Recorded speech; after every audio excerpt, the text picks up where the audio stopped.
1903లో Luna amusement పార్క్లో ఒక ఎలిఫెంట్ని handle చేసే వ్యక్తి సిగార్ని ఎలిఫెంట్ ట్రంక్కి అంటించాడు. ఆ వ్యక్తి తాగి ఉన్నాడు అండ్ షో ఆఫ్ చేస్తున్నాడు. ఎలిఫెంట్ ట్రంక్ అనేది సెన్సిటివ్ పార్ట్ కాబట్టి అది ఒక్కసారిగా భయపడి అతన్ని తొక్కి చంపేసింది. సో వాళ్ళు ఆ టాప్సీ అనే పేరు గల ఎలిఫెంట్ డేంజరస్ అని భావించి దాన్ని పబ్లిక్గా ఉరివేసి చంపేయాలనుకున్నారు. కానీ అనిమల్ వెల్ఫేర్ గ్రూప్ వాళ్ళు దాన్ని వ్యతిరేకించారు. ఒక ఎలిఫెంట్ని పబ్లిక్గా ఉరేసి చంపడం క్రూయల్ అని వాదించారు. సో ఎలక్ట్రిసిటీ పద్ధతిని ఒకే చేయాల్సి వచ్చింది.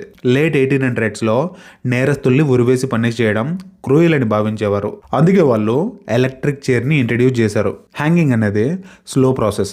చాలాసేపు మనుషులు కొట్టుమిట్టాడి చనిపోతుంటారు. కానీ ఎలక్ట్రిసిటీ తక్కువ టైంలోనే హార్ట్ని స్టాప్ చేస్తుంది. సో హ్యుమానిటీతో వాళ్ళకి నొప్పి లేని ఒక్క నెత్తురు చుక్క కూడా కారని ప్రశాంతమైన చావుని ఇస్తున్నామని భావించేవారు. వాళ్ళకి తెలీదు ఎలక్ట్రిసిటీ ఎంత దారుణమైన అనుభవాన్ని ఇస్తుందో. సో ఈ ఎలిఫెంట్ని కూడా ఎలక్ట్రిసిటీతోనే చంపాలని డిసైడ్ అయ్యారు. ఆ ఎలిఫెంట్ పరిగెత్తి గందరగోళం చేయకుండా దాని మెడకు క్రేన్ యొక్క రోప్తో కట్టేశారు. అండ్ ఎలిఫెంట్ పాదాలకు కాపర్ ప్లేట్స్ని తగిలించారు. సెటప్ అంతా రెడీ అయింది. దీన్ని వీక్షించడానికి చాలా మంది ప్రజలు వచ్చారు. అండ్ దాన్ని రికార్డ్ చేయడానికి ఎడిసన్కి చెందిన ఎడిసన్ మ్యానుఫ్యాక్చరింగ్ కంపెనీ కూడా వచ్చింది. ఇంకా వాళ్ళు ఎగ్జిక్యూషన్ స్టార్ట్ చేశారు. 6600 వోల్ట్స్ ఆఫ్ ఏసీ కరెంట్ని ఆ ఎలిఫెంట్ లోకి పాస్ చేశారు. దీంతో ఆ ఎలిఫెంట్ బిగుసుకపోయి కింద పడి కొన్ని సెకండ్స్లోనే చనిపోయింది. అందరూ అనేది ఏంటంటే ఎడిసన్ ఏసీ కరెంట్ని వ్యతిరేకించాడు.